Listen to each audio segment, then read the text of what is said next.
Hello, everyone. Good morning or good afternoon, depending on where you're joining us from. Thank you very much for joining us at this online exhibition from your overseas home.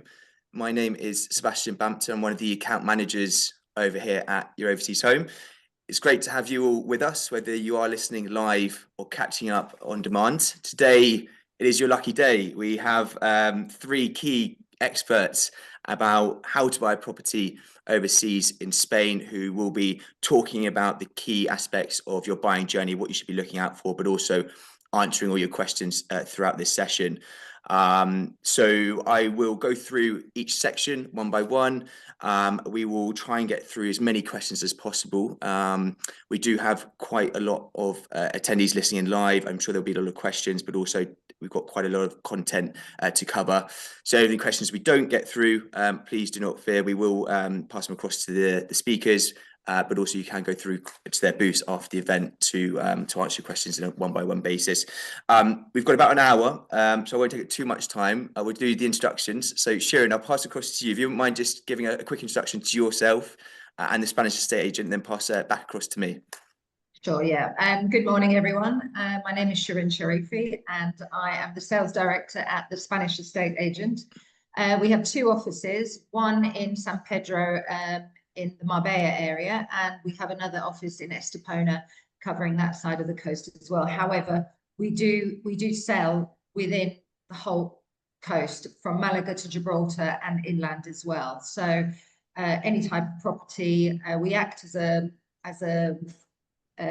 like a personal shopper agent. We work with all the other agents to find the perfect property for our clients. We're part of a network of agents. So that means that we have access to absolutely every single property that's for sale on the coast. And that's how we work. I have over 26 years experience in real estate myself, and all my team are super experienced as well. Yeah, thank you, Shirin. Thanks for being here as well.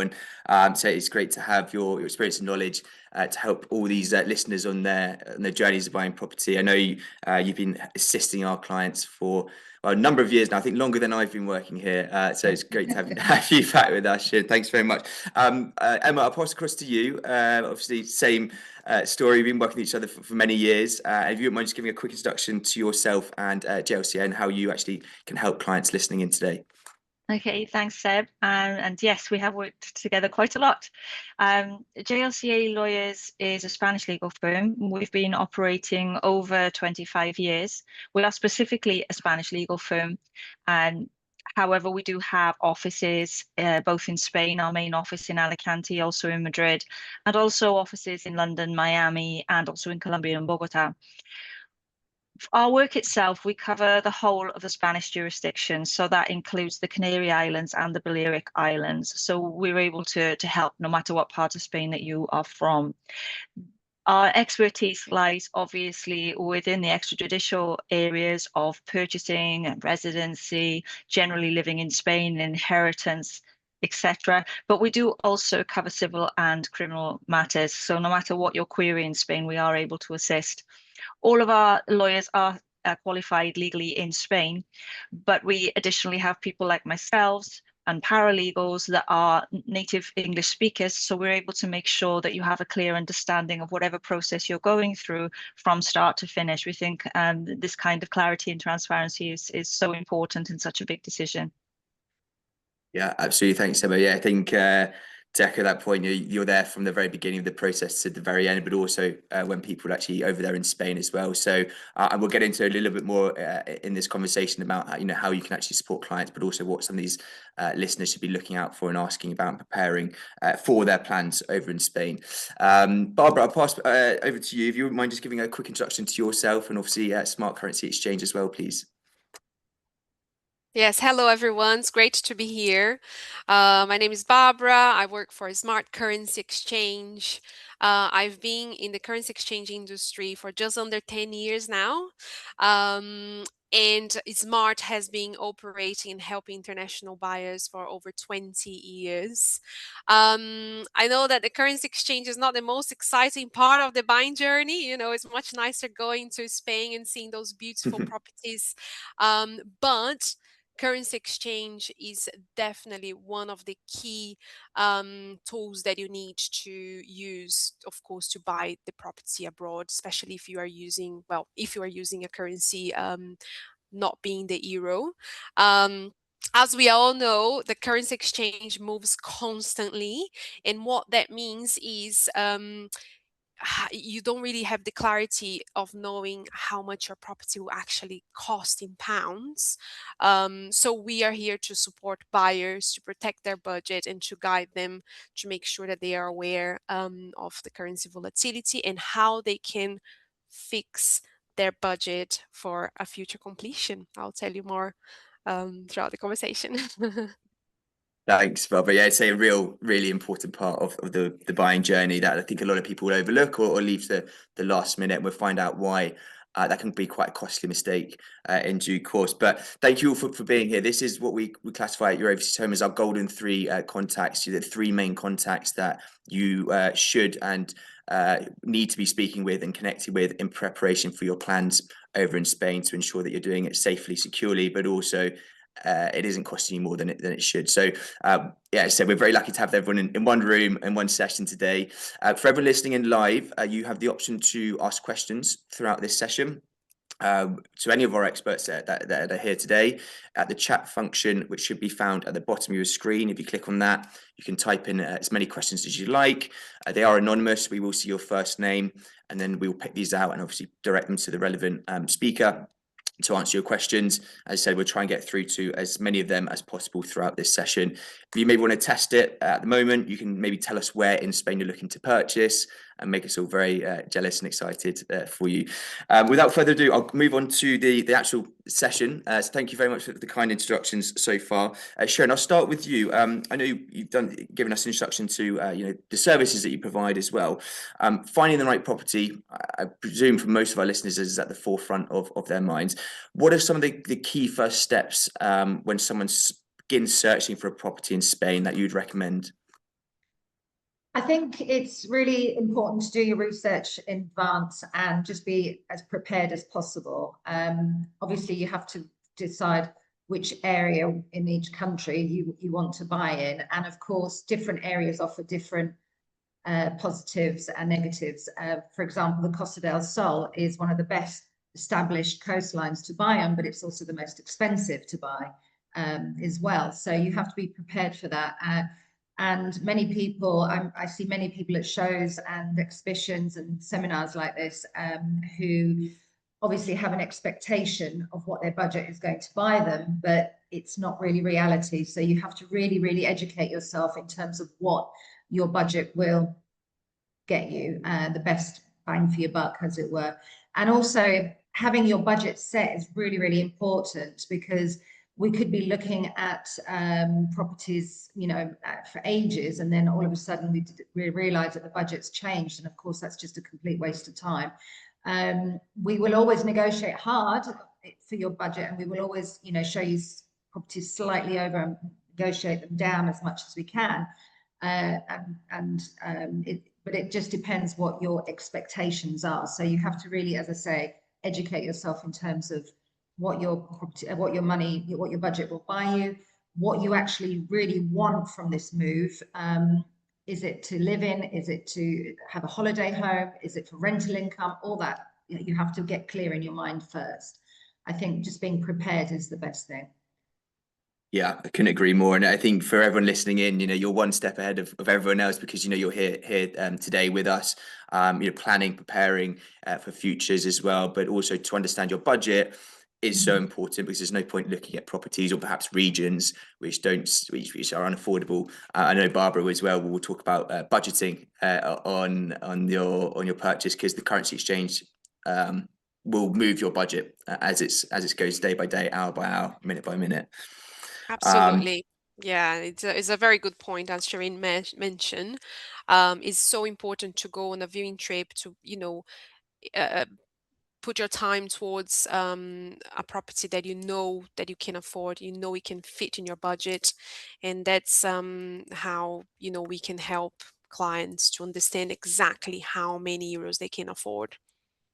Yeah, Yeah, thank you. All right, and I suppose a big part of what you mentioned there, Sharon, is understanding why someone's looking to purchase. Is it holiday home and relocation?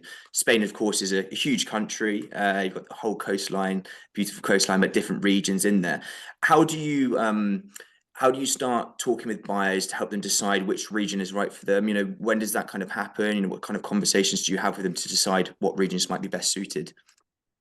It's all about funneling down and really listening. And it's really important to find an agent that really listens. The biggest gripe we have from a lot of clients that come to us is that they have dealt with other agents before and they're just not being listened to. So it's really important to get across what you like, what you don't like. For example, we sometimes send out lists of properties to clients and they say, I didn't like any of them. And my question isn't, what are you looking for? It's, okay, what didn't you like about it? And then we can work from that. Do you have children? Will they be going to school? Are you hoping to work, whether it's remotely, or are you retired? Are you hoping to have a very simple life where you have a local bar and so on? It's really, really important to understand what's going to be. I always say 50% is the location and 50% is the property itself. You don't want to, if you don't drive, you don't want to be stuck in the middle of nowhere. If you like sporting activities, you don't want to be miles away from amenities and the possibility of doing that. So again, having an agent that listens to you and has amazing local knowledge is so important, because we will get you to the right area if we have the information that we need and you're open and honest with us as well. Yeah, absolutely. And as you said, it's such a vast country, but it's again asking you why and then finding out why and having that conversation.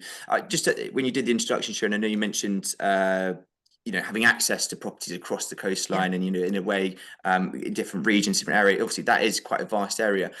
Once you understand why someone's looking to buy and the type of property, do you mind just giving us a bit more information about how you can start looking at the whole coastline for a potential client, and how does that actually work? Sure. So many people come to us, they don't know, they know they want to be on the Costa del Sol for many reasons, but they don't know where and what it has to offer.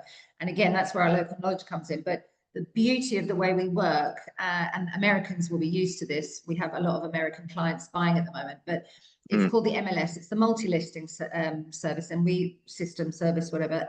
And we basically, as agents, we share properties. We have the listing, and somebody else will have the client, and vice versa. So my clients, they love working with us because of our experience. We all have many years experience in the business. And then we listen to the clients. We then go to our shared system and look for the properties that are available. Okay. And from there, that means your choice of property is huge. You don't have to go into every single estate agent and see what they have the same way that you would do in the UK.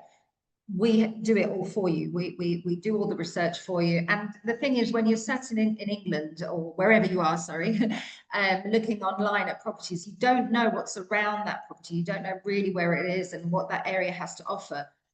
We can do video calls remotely. We can do all sorts of research for you in advance before you even come over here. And that shared system just means that you can work with an agent that you trust and that is listening to you, but also that means we're not biased as to what you buy. Okay, we're not trying to pull you in a direction just because it's better for us. It doesn't matter to us because it's not necessarily our listing. So therefore we can open you up to much, a lot more properties. And it's just a really simple shared system. Yeah, no, that's good to get some idea, some more context about how that actually works. And it actually is quite interesting because, if you're buying a property in the UK or perhaps the US, you may be speaking to multiple agents. I know you may be inundated with emails about properties, but in reality in Spain, if you pick one agent that trust and they really understand what you're looking for, they can really go and access and search for that perfect property. So that's thank you, Sharon. That's really good to understand. Moving on now, I suppose, to actually the property, making the offer, and fingers crossed everyone listening in will find that perfect property at some point. How does that process work once a property's been found? What are sort of the next steps in the process from that point onwards? Okay, so obviously the market is quite fast moving. So the beauty of the way we work is that we protect both sides. And so if you are my client as a buyer, we negotiate the price. Choose an agent that likes to negotiate hard. So we you know, obviously we look at the situation, the vendor story as well, and we try to get the best price for you.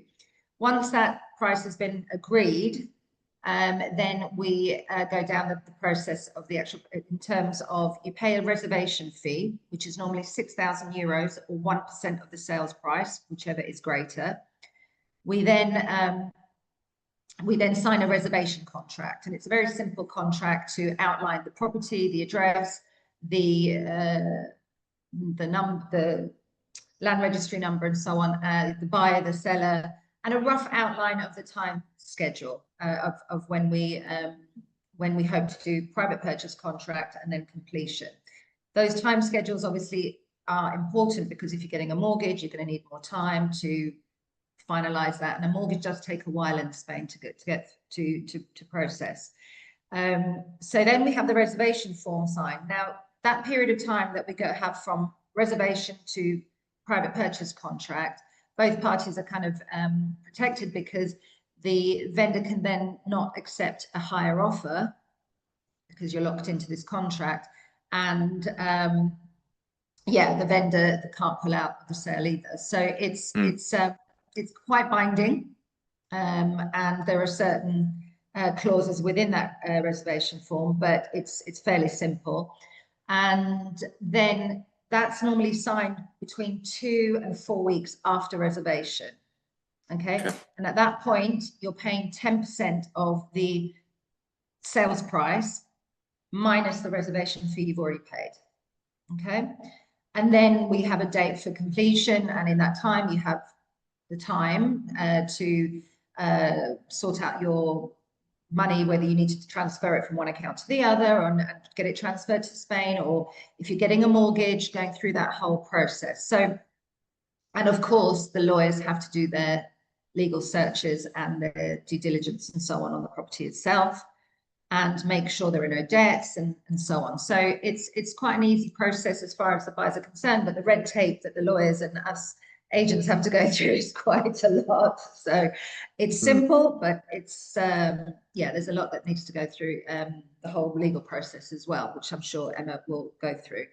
That's normally the process once we've found the property. Okay, thank you, Shirin. There's a lot of I say a lot of parts of the process once you find a property, and once you make that reservation fee. I love the fact that at that point you're kind of, I suppose, a bit committed, and the vendor can't then go away and have a better offer from someone else. It's similar, I would say not similar, but in the UK, I know it's quite flimsy at that point in the offer stage.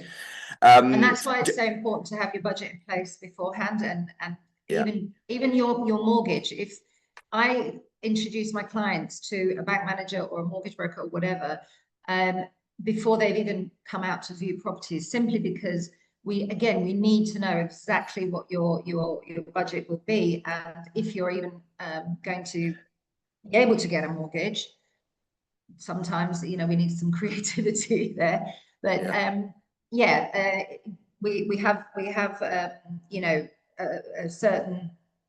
So we put them in contact with the bank manager, and they either say, yes, if you have this much deposit, you will then be able to borrow this much, and so on. Then we know what we're working with. Because if I then go to a vendor and say, I want the best price possible, but then we now have to go and get an agreement with the bank, it's not attractive to the vendor at all. It just puts you in a very strong position if you have everything in place, and that means I can say to the vendor, we want the best price, however, we've got everything in place, we're ready to go, and you're almost like a cash buyer. Obviously, the most attractive buyer to a vendor is a cash buyer, but if you have everything in place, you could be just as strong. Yeah, I couldn't agree more. And I think it goes back to the fact, if you are looking to buy with a mortgage, being aware of that and having that conversation early with someone like Shirin who can explain that to you and explain that these are the people you need to work with, and getting that set up in preparation for viewing trips and hopefully finding that property. Just on the reservation fee, I know you mentioned reservation and deposit, and the reservation is then deducted from the deposit. Is that reservation fee, if a buyer is looking to pull out, the vendor, is that refundable, or is that kind of like a non-refundable reservation fee? It's actually non-refundable unless there are any legal issues with the property that cannot be resolved before completion. Okay, and we have issues here, as everybody knows. There are certain levels of legality with certain properties. Obviously, inland properties can pose those sort of problems. But we protect the buyer. If there's anything legally that is not possible to resolve, then obviously your deposit is refunded. We can put certain clauses in to protect you even further if it's subject to mortgage, or if it's this, if you subject to certain things. But we have to make it as attractive as possible to the vendor as well, so that he accepts the offer. We can't, and the time schedule is very important as well. We can't go to a vendor and say, oh, we're going to sign in 10 weeks and then we're going to complete in a year and so on, but we still want a really low price. It's not attractive. So I have to sell the buyer to the vendor sometimes as well. And the market being as fast moving as it is right now, it's just so important to have everything ready to go. In other words, you can't just pull out if you just change your mind. Sure. Okay.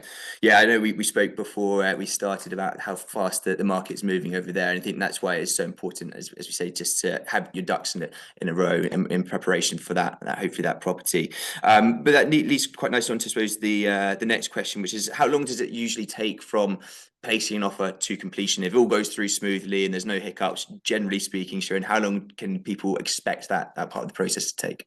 We're talking about resale of finished product here, of course, and obviously there's differences with a buying off plan, but as I say, we like to sign private purchase contract within 2, maximum 4 weeks after reservation, and then completion again really depends on whether you're getting a mortgage or not, because obviously the banks in Spain are much slower, and you have to have that 10-day cooling off period almost from once you get the offer to when you actually sign for the mortgage.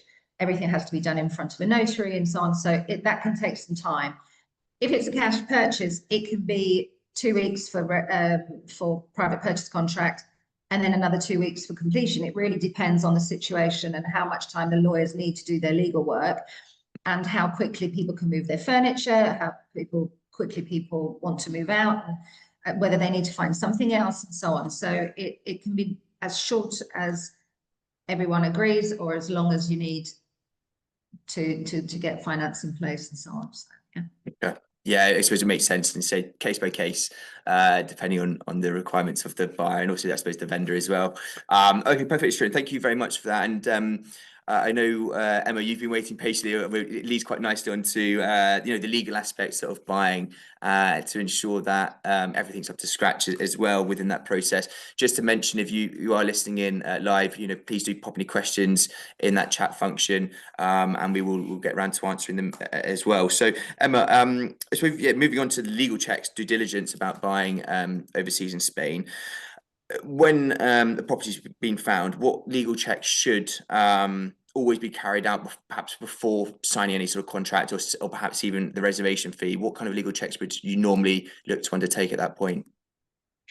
Well, this is sort of going to vary. The actual documents themselves, not so much. The when very much depends on the person, because often the reservation is signed before a lawyer's even been brought into involvement, because the idea is specifically to fix the price, maybe some verbal conditions about furniture, and to take the property off of the market with the onus of going forward to the private purchase contract. This is the one that is key and obviously the most important part of the purchase process, because first of all, as mentioned, you would normally pay 10% of that purchase price minus that deposit, but also the clauses within that contract are binding to notary. So it's incredibly important to make sure that that contract is written with you in mind and not with an onus on the seller or the developer, etc. Within that time, we would start our due diligence. Now, obviously, there's two property registries in Spain. We'll be checking against the two to make sure that how it's registered, that the two coincide, that there's no encumbrances against the properties. We'll be looking also with local town halls to make sure there's no pending infractions to give you nasty surprises later on. All of the certification that will be required, depending on the autonomous region, we would be wanting to collect. Anything that isn't provided when we sign the private purchase contract can be written in as a clause, so that if there is a breach of the contract in any way, that you're able to cancel the contract and get that deposit payment back. This is the key importance of making sure that that deposit contract is written properly for you. Those are all of the checks. Now, obviously, this will continue all the way through past the deposit contract through to the signing. The final signing then will be before a public notary. And obviously, at that point, we will have wanted everything to have been complied with, and will be written into the deed also, again, showing that there's no debts against the property. Everything's clear and ready to go from the moment of swap over, and also that there's no tenants or anybody living in the property. So obviously you want to be moving in straight away. Yeah, great. Yeah, so there's a lot to it, and I know that it's not just the actual offer process that JLCA, but also the lawyer assists with someone that's looking to purchase or invest or even relocate across to Spain as well. Just on that note then, so at what point would someone generally appoint a lawyer? Is it at that point where the post reservation, as you mentioned, or is there an argument to be said, that conversation with the lawyer should come in advance of that reservation fee, just to understand other aspects of perhaps buying overseas in Spain? From the point of view of the benefit of the client, it's usually better to have had that conversation before. First of all, it's giving you all the information and understanding the process before you get started on it, and you just feel more confident to begin with. But then you have the option at any point to engage us to get started. If you'd like us to be involved from that very first moment of the reservation, then we can be involved from that point. We have had, it's often the case that we're involved from the point just after we found the property. I've paid the deposit. What do I do next? We'll pick up from wherever you've left off, but we always encourage people to make sure if you're signing any documentation, if it's anything past a simple this is the amount that we're holding the reservation for, etc., that it really should be checked by an independent lawyer to make sure that everything is being properly covered for you. Yeah, I think it's really key, and it's all also about understanding that the buying journey is a foreign country for a lot of our listeners. I'm sure it's a foreign language and it's foreign laws. I think it's important to seek that independent legal guidance before signing anything. I know I personally would as well before moving forward with such a substantial investment overseas in a foreign country. I suppose on that as well, Emma, it isn't just the legal process. That initial conversation, I presume, is also structured around visas, let's say, perhaps even the tax aspect of buying overseas. What generally comes up in those first initial conversations before someone's even found a property with yourself? It's all it is an absolute key point, and this was actually mentioned with Shirin and also with Barbara, the part of listening to the client. You've got 2 ears and 1 mouth for a reason. So we sit down and you explain to us, what are you looking to achieve? What do you want? Where do you want to be? Because obviously they've got to find which of the autonomous regions is going to be the best for them. And then obviously they're going to then need to come out and have a look and find the place that fits them, as well as the property that fits them. All of the questions then after that is dependent on what are you planning to do with the property. Are you planning to relocate, or are you planning to use it as a holiday home, or are you planning to rent it out? Is it an investment? And each of those, depending on that, develops a conversation in whichever direction that needs to go. If you need advice in terms of rental, of non-resident ownership, or whether we need to look at visas and building that into the timing. Are you going to buy before? Are you going to buy afterwards? Which type of visa are you looking for? Who's coming over? When do we need to do each step? So it's the idea of being fully informed beforehand, so that when you're making those decisions, you know, right, this isn't at step 1, step 2, step 3, so that you feel more in control as you're going along. Yeah, and I think it goes for everyone. Shirin, Tessier, Barbara, and yourself, Emma at JLCA. I know you're all more than happy to have those conversations with someone early to understand why they're buying, but also to understand the requirements, their unique situations, and then, as you say, prepare for hopefully that viewing trip and that offer being made and that property being found. So preparing, planning is exactly why we're here to help with that part of the process as well. With the actual costs involved, I know there is additional costs to be budgeting for, and we've spoken quite a lot about budgeting. How does tax vary from region to region? Is it one nationwide tax, or perhaps there higher tax in different regions that people should start being aware of? What does that look like from a tax or budgeting perspective of tax? It's a really important point, because the autonomous regions all have their own taxation applied for the region. For example, Shirin specifically said about properties being more expensive in Andalusia and Costa del Sol, but they've also got some of the lower tax applied there. So you've got to balance that out. Whereas you would pay a higher tax, let's just say, for example, 7% in Andalusia, you'd be looking at 10% in Alicante. But then property prices aren't as high as they might be down in Estepona or Soto Grande or somewhere like that. It's all about finding the right area for you, and obviously to work with the budget that you've got. The other differences will also affect, are you buying resale property or off plan, because they have different taxation structures based on those types of property. Are you buying with a Spanish mortgage? That again affects the costs, because a mortgage here in Spain is notarized as well as the purchase itself, which incurs additional notary and registry costs, obviously incorporated within the mortgage offer. But all of these different things will affect how the specific budget for each person will actually develop, which is why, again, that conversation and discussing all of those things so you can start putting together those figures is really, really helpful. Yeah, absolutely. You don't want to come to the end of the process where you're signing that dotted line, sending over the funds, and realize actually, you don't have enough. And I've heard of stories of that happening in the past. So really important that everything's accounted for, budgeted, and then put forward.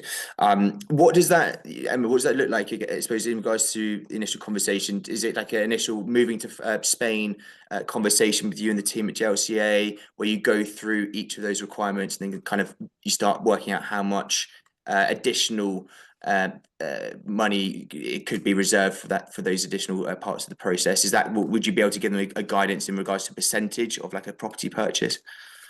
Rather than percentage, I literally work on the figures that they're dealing with, and we do a worked example so that they can actually see that and adapt it depending on how their budget may change. I often have people saying that they're looking at property between two ranges. Well, we can have a look at what the figures are at one end or the other, or we can go in the middle so that they can adapt it and make sure that they've got themselves covered. But that's taken into account, as I say, all of those different things, where they're buying, what type of property they're buying, whether they're buying with a Spanish mortgage, whether they're buying it as a person or a company, all of these different things we can cover.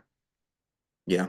Okay, great. No, thanks for that as well. And I know we don't have a great deal of time to talk about everything on here, but I just wanted to touch on visas and residency. Obviously, post-Brexit now, I know a lot of our viewers are British, but also Americans and other nationalities outside of the EU.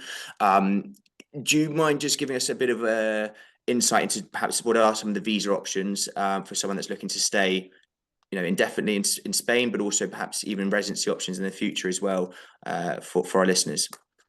The key point is that making that decision of residency, when you've got a non-EU passport, you're either bound by the 180 days, or you're going to be looking to be in Spain for a minimum of at least 183.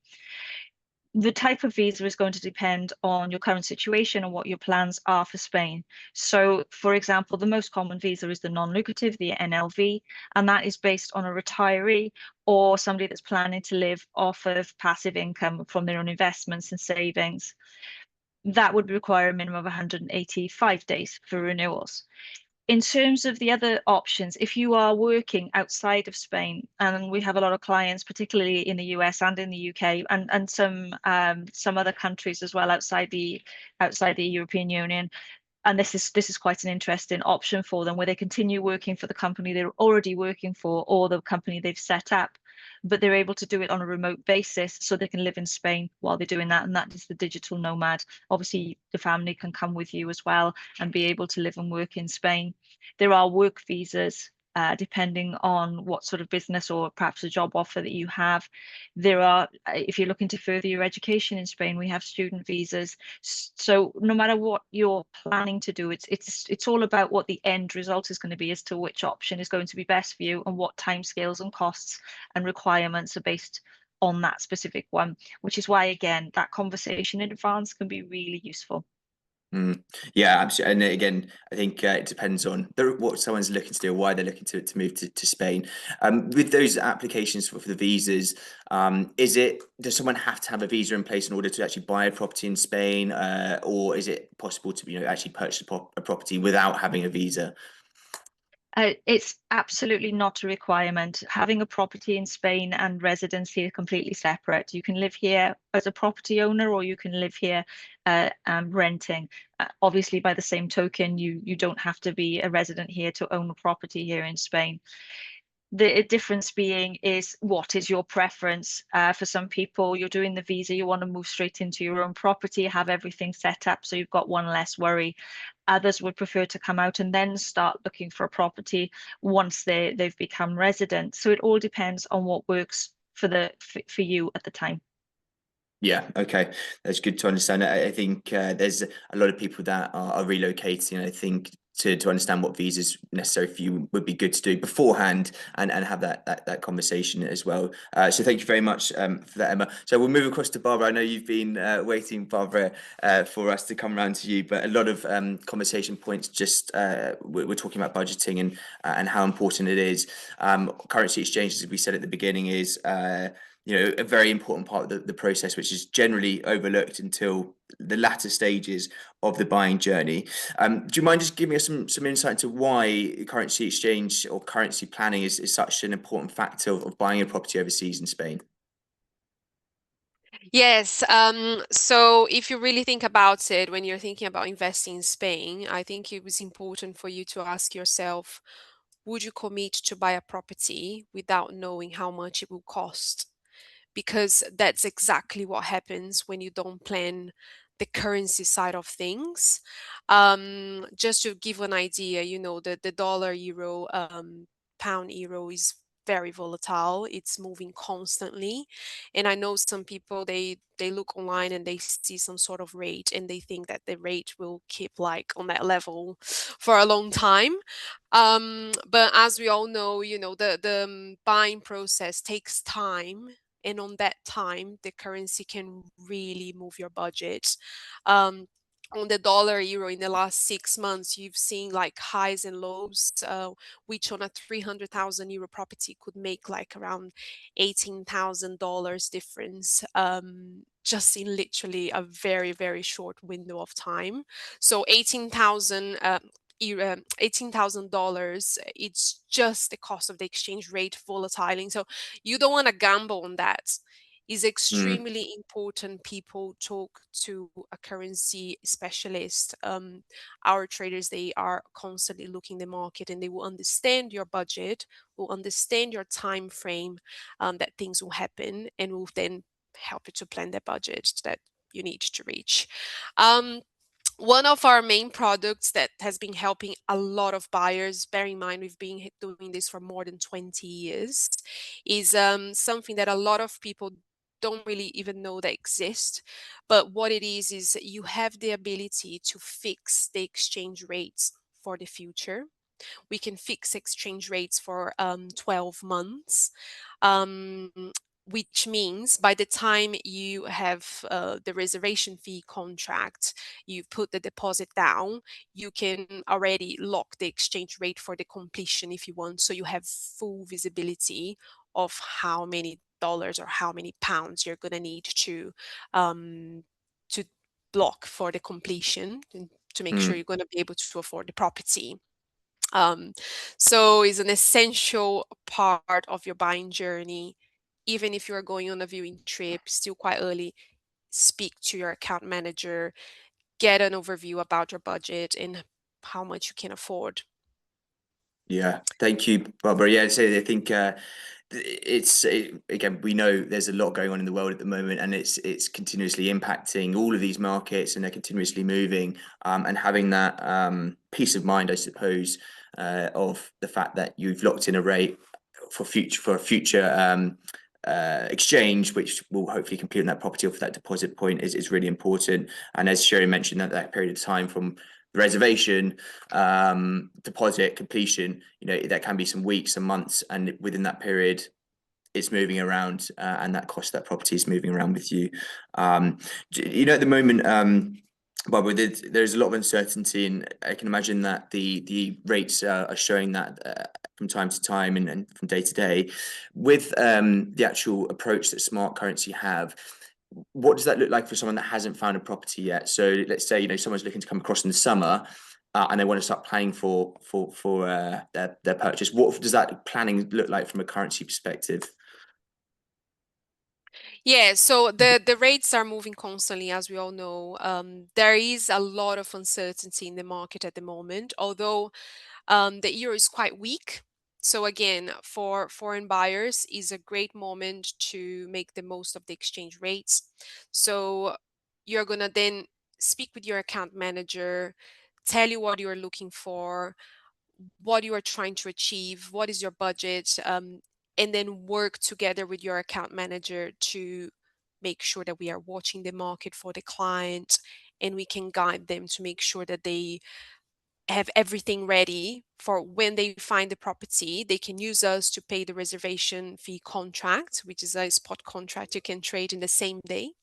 And also already start planning for the private purchase contracts as well, and for the completion. So we work with clients from day one, since they think about it, going there, they didn't find the property yet. We are ready to hold their hands and to go and work together with them. Bear in Sure. mind, there is no fees or there is no cost to register an account with us. So I always say to people, please make the most of our account managers. They are great. They are following the market, and they will be able to guide you throughout the whole journey. Yeah, absolutely. And I know there's also updates that be sent around in emails about perhaps what could be predicted in the future. I know no one's got a crystal ball, but it's those being kept in the know while you're searching, I think it was always going to be helpful for people that are actually serious and motivated about buying a property overseas. On that reservation fee, maybe Shirin or Emma, you might be good to answer this one. Where does that reservation fee get sent? And is it typical that reservation fee or the deposit actually comes through from a currency exchange broker such as Smart Currency? We see it mostly with the agents.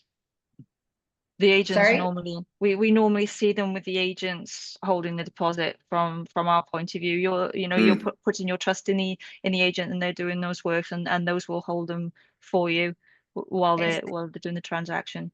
It sounds crazy that you know, obviously if you trust your agent enough to find you your dream home, then it sounds weird that we hold it. We have an escrow account. It's an escrow account can't be used for anything else. So it doesn't favor the vendor, and it doesn't favor the buyer. So some people say, well, why don't I put it into my lawyer's account? It just doesn't make sense, because the lawyer is obviously representing one party or the other. We hold it, and when both lawyers are happy for the money to be transferred either way, then we make that transfer against the sales price or a refund. Okay, great. And I suppose on that basis, is it fairly common for people that are sending that initial reservation fee or the deposit to actually go through a broker? Is it that common for it to be deposited? Yeah. I mean, it's all money saved, isn't it? At the end of the day, Yeah. sometimes people want to do it quickly and so on. But if you've got your account manager, your account set up already, then there's no delay. You can, we have lost properties because people haven't moved the money quick enough. Believe it or not, even the reservation fee. A vendor might have several people interested in their property, and it's the first person who puts the deposit down. So if you've got all that set up, and I can show Smart Currency has made the transfer to our escrow account just with a proof of transfer, then it's done. We can confirm that reservation for our buyers. And many times it has been a race against time, against other people wanting the same property. Yeah, I say we know how quickly the market can move down there, and so some of these properties have multiple bidders or potential buyers. So I think that speed is a really important point to highlight. Barbara, just while we're on that, I know we spoke about some of the options, forward contracts and fixing rates that you mentioned. Some of our listeners may think, oh, I'll just use my banks or I'll exchange it on the day via my bank. What is the difference between Smart Currency or perhaps a currency broker and the bank, and why should someone use a broker and not a bank? Yes, well, one of the things is timing. Shirin covered a topic which is extremely important. We are specialized in property transactions, and we understand how important timing is. So we are fully aware of how things work, and we deliver funds on time. Sometimes when people use other providers, I would say banks especially, banks, they are extremely transactional. They don't give any guidance, and it's just like you convert it right there and that's it. You are not aware of what is going on in the market. Maybe you could have wait few days to see some kind of data release and see the movements of the market to make the most of the exchange rate. But with other providers, sometimes they don't really give any guidance. So we help the client and we understand what they are looking for. And also high street banks, they don't really offer forward contracts, for example, for private clients. So again, another benefit. I would say as well that with the forward contracts, which is a very, very special product, we love it, but buyers love it. When you lock the exchange rates, let's say for 3 months time, because it's when the completion is going to happen, for example, if you have the funds sitting on an investment account or sitting on a savings account producing you some interest, you don't need to send the funds to us straight away if you lock the forward contract. You can keep your funds there generating the interest for you. And for us, what you're going to do to commit with the contract is pay a deposit, which usually is 5 to 10%. That deposit will go towards the final balance of your forward contract.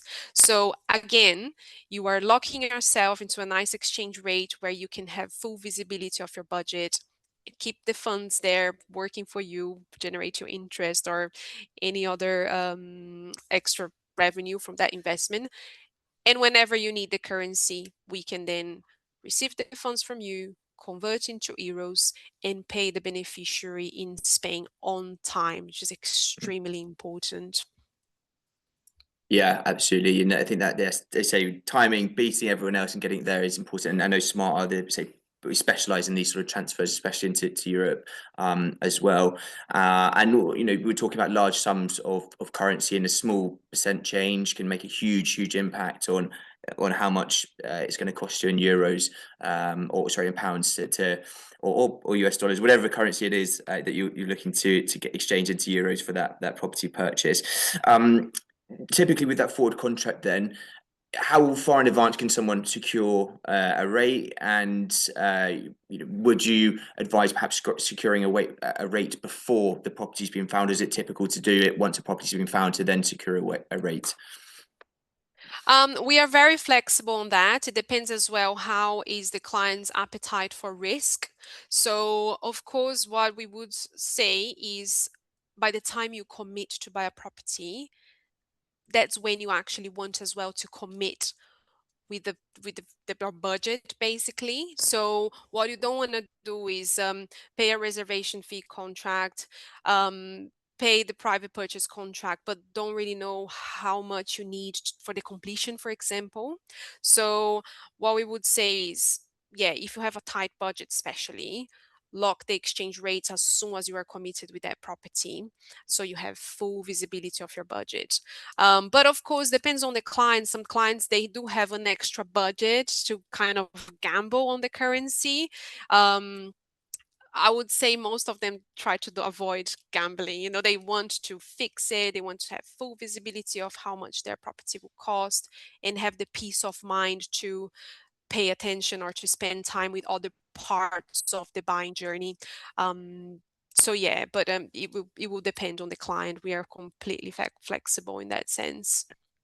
Yeah, having that flexibility is one of the key standout selling points in comparison to perhaps a bank. You know, I think you have the ability to have a conversation with someone. It is a consultative conversation, I suppose, where you can offer options, but also understand their plans. Again, with everyone, I think on this call, it's about understanding their plans, then putting forward the best solution for what they're looking to do, which is great.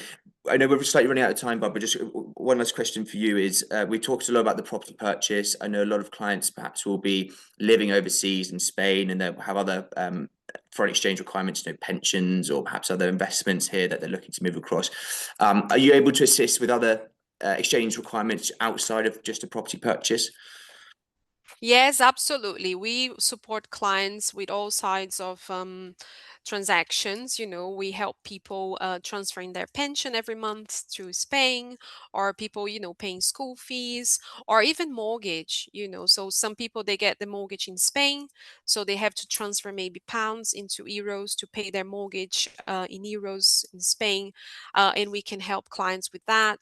We do have other currency products as well. One of them is the ability to lock the exchange rates for every single mortgage payment for 12 months, for example. So let's say if we are seeing the best rate right now for euros, compared to the last 6 months or 12 months, a lot of people, they make the most of that market movement. So they lock the exchange rates for their monthly mortgage payments, or even pension, or any sort of living costs. So yeah, we can help with clients with all sorts of transaction values. It's fine. Really good stuff. So I know this is always a question that we get asked at your overseas home is, can you also recommend someone that can help with those reoccurring requirements? So we've got a few minutes left and we've got a couple of questions. First one, I think, Emma, is for you, is from Hannah regarding the tax aspect. Nobody wants to pay more tax than they should have to. Hannah asked, at what point does someone become a tax resident in Spain? And is it possible to pay tax in both Spain and in the UK if it isn't done correctly?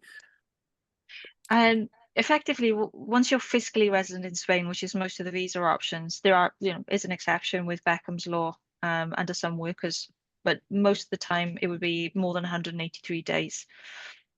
You would be needing to pay income tax here in Spain at that point. So that is going to be income tax on your worldwide income and also declaration of your worldwide assets.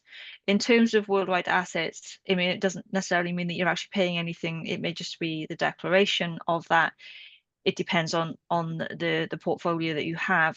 Income tax, the important thing is to take into consideration is if you've got an income in the UK, then there are obviously double taxation treaties between the UK and Spain. There are also taxation treaties between the US and Spain.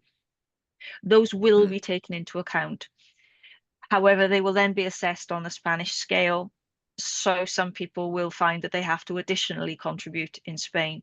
It depends on their specific circumstances, and to be balanced against the lower cost of living here is something that could be explored in more detail on an individual basis.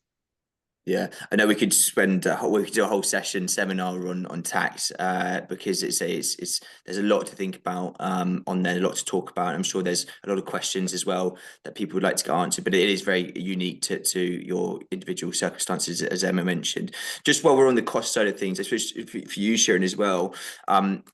what are some of the ongoing costs that are associated with actually owning a property in Spain? You know, is there like a ground rent, like perhaps there is here in the UK? You know, is there any other like leasehold that needs to be leases that need to be renewed? You know, what does it look like in regards to the actual ongoing cost of maintaining a property in Spain? Yeah, I think we've been talking so much about the costs and the money transfer and this. At the end of the day, the cost of living here is much lower. It genuinely is. Obviously, not if you're going to go out in Marbella or Puerto Banús every night. That's different. But the cost of the day-to-day, the cost of living is much lower. So all the preparation that you do will lead you to a great life over here, hopefully. But the ongoing costs in terms of the property, if you're buying a property within a community, then you'll have a community fee, is what we call it here, and that depends on the services that are on site on that development. So an apartment, 2 bedrooms, let's say, it can be anything between 150 euros a month, or it could be 400 a month, depending if you've got indoor heated swimming pool or 24-hour security, all that kind of thing. Then you also have your council tax, as you call it in the UK. We call it IBI here, and that's worked out on the cadastral value of the property. Emma will correct me if I'm wrong, but it's a lot less than the UK's equivalent of it's a lot less tax. than the UK. Yep. And not just that, it's a lot less, but also the services are fantastic here. The rubbish collection is every day in the summer. I know places in the UK are fighting once a week. Rubbish collect, if that. 2 weeks, yeah. So the services are fantastic. The healthcare is fantastic here. My husband literally just had a very serious operation here, and it was unbelievable, the service that he got. So I can't recommend it any more than that. Then, of course, Emma again will clarify, but that you have a non-residence tax. If you are a non-resident, you have to pay that yearly, and that again is quite complicated calculation, which I leave to the lawyers to work out, and it all depends again on the value of the property in the town hall rather than the actual market value of the property. So those are the 3 biggest costs: your community fees, your council tax, and your non-residence tax, which again can all be worked out in advance for you. So that's easy for you to know. And other than that, it's your bar bill or your restaurant bill or your school fees or whatever it is that you need. Yeah. Yeah. No, actually, and I know yourself, Shirin, also Emma. You say you were over there in Spain. You know, you've been there and done it yourself as well. So having that insight into those ongoing costs is something to think about. But by the sounds of things, a lot more affordable than currently in the UK. By the sounds of things, a lot better service, which is good. But just on that note, so we're running out of time. I have a question to suppose for everyone. Shirin, for you first, what would you say is the single most important piece of advice that you could give to our listeners who are actually looking to purchase property in Spain? Have all your facts, have all your ducks in a row beforehand, but talk to a specialist. Please don't talk to somebody down the pub who thinks they know more, because we get that all the time. Believe me, we are the specialists. We live, breathe, and have a passion for what we do. And I really think we're the best people to talk to, or the lawyer that you choose, the agent that you choose. Make sure they have the experience and they have good Google reviews, good past history, and yeah, just get all your facts in advance, but just do it. Yeah, you won't regret it. Yeah, no, that's pretty standard voice. I think it's exactly the same message that we've been portraying or communicating within this seminar, but also at your overseas home is planning and getting those ducks in a row. There's a lot. It always surprises me when people say, "Oh, I've got a friend. They live here. They've got a fantastic life, but they're telling me to do this, and they're telling me, why? If they're enjoying the fantastic life down here, why shouldn't you?"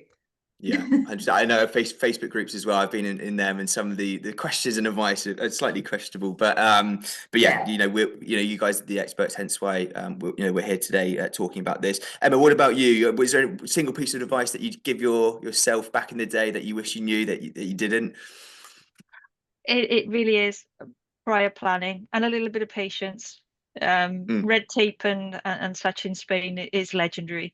Some things do take a little bit longer than than other things. But no, prior planning, and again on both of your comments in terms of Facebook experts and friends who are already there, with all the best of intentions, things change, regulations change. Brexit has had a massive impact on different options. So by talking to the experts, doing that prior planning, you'll find out what's absolutely current and relevant now, and current and relevant to your specific situation. Yeah, 100%. I know there's a recent news article from President Sanchez that kind of threw everything up in the air on the tax. We won't talk about it now because we don't have time. But anyway, that came into the throw. Barbara, last but not least, is there a piece of advice? I know you're not in Spain, but is there a piece of advice that you give our listeners about currency or just generally moving overseas?